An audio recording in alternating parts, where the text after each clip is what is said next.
If you are an MMA content creator, I can tell you right now, the last thing you ever want to do publicly is pick against Alex Pereira in a fight.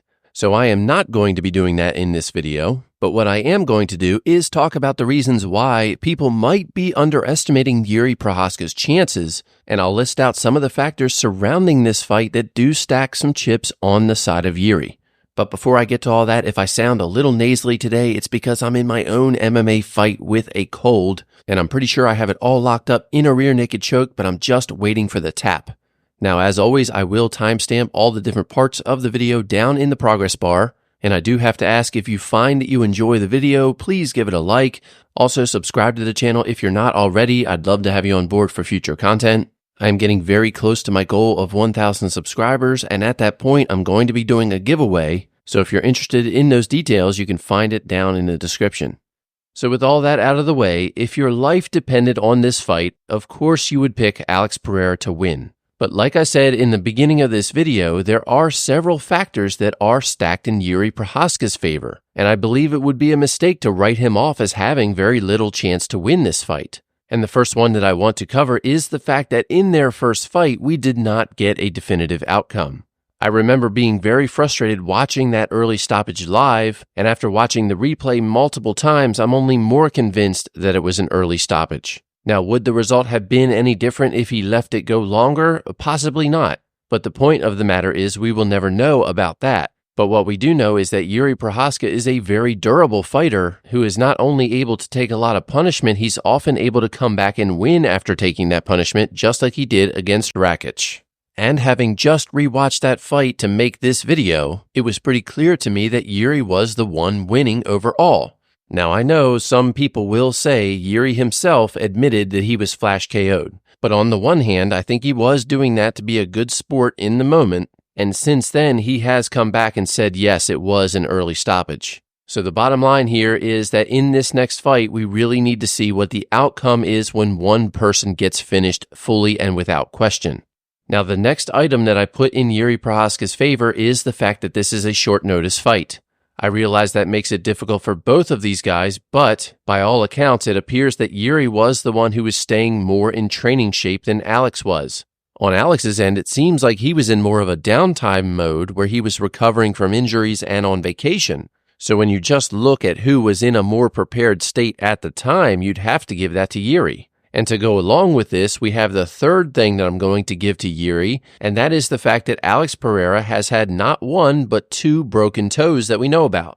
Now, broken toes are obviously not the most significant injury in the world, but they can be a real nuisance when it comes to training, because while they're not something that you really think that much about when you are training, when you have one that's broken or injured, you realize just how much it hinders your ability to move effectively. And so in order to let it heal and rest, you're almost forced to avoid a lot of the things that you would normally do for at least a period of time. So when we look at the timeline, we know after UFC 300 that Alex Pereira had the broken toe.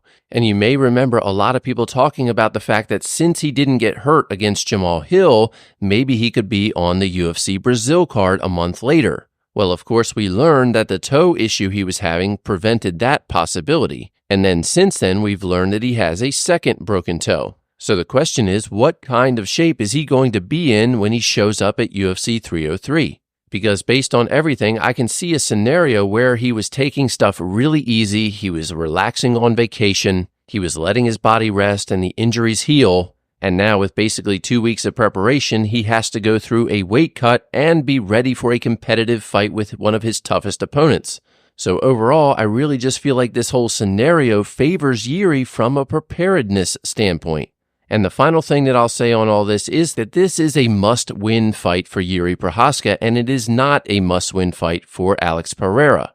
Even if Jiri goes out and completely dominates or gets the knockout, with almost 100% certainty, the next thing they are going to book is the trilogy fight, which will allow all the time and preparation that Alex would ever need to come back and win the third fight. But if Jiri loses this fight too, he'll probably never fight for the title again as long as Alex Pereira holds it. So from the standpoint of who wants this more, you would have to give that to Jiri Prochazka as well. So to sum all of this up, most people are completely writing off Jiri Prochazka's chances to beat Pereira. When the reality is, between his power, his style, toughness, and durability, Jiri Prochazka is one of the most difficult opponents for Pereira. And while Alex did win their first fight after an early stoppage, he's not going to have the confidence that he would have if he had finished Jiri outright. So in many ways, this fight is much more like a continuation of the first fight than a whole new fight after a definitive loss. And on the flip side of that, from Jiri's perspective, I don't think he's going to have the mental issues that he otherwise would have had if he had been finished outright. So with all these things said, should Alex Pereira still be the favorite going into this fight?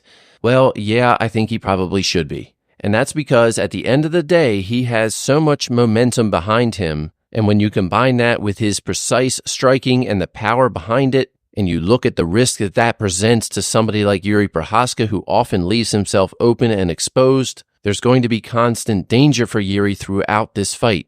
Now, some people are thinking that Alex Pereira is going to get this done even easier than he did the first time, and I definitely do not think that I'm in that camp. But what I would tell you here is be careful betting the house on Alex Pereira, and by all means, do not assume that Jiri Prochazka can't win this fight, because he absolutely can. Now, while I haven't had a chance to dive into all the different odds stuff just yet, my initial thinking is that I want to use a strategy that will allow me to play both sides. I had great success with that back during Max and Justin's fight, because even though I thought Justin was going to win that fight, I hedged those bets with Max, and that turned out beautifully. So please let me know down in the comments if the betting stuff is something you would be interested in hearing more about in the future. I'm just not sure how much interest there is for it, so I need your feedback. Well, there you have it. Those are all of my thoughts. Let me know down in the comments, what do you think about this fight? Do you think that Jiri has any chance? Because it really seems like very few people do. And once again, please like the video if you enjoyed it and subscribe to the channel if you're not already. I appreciate each and every one of you for being here, and I look forward to seeing you in the next video.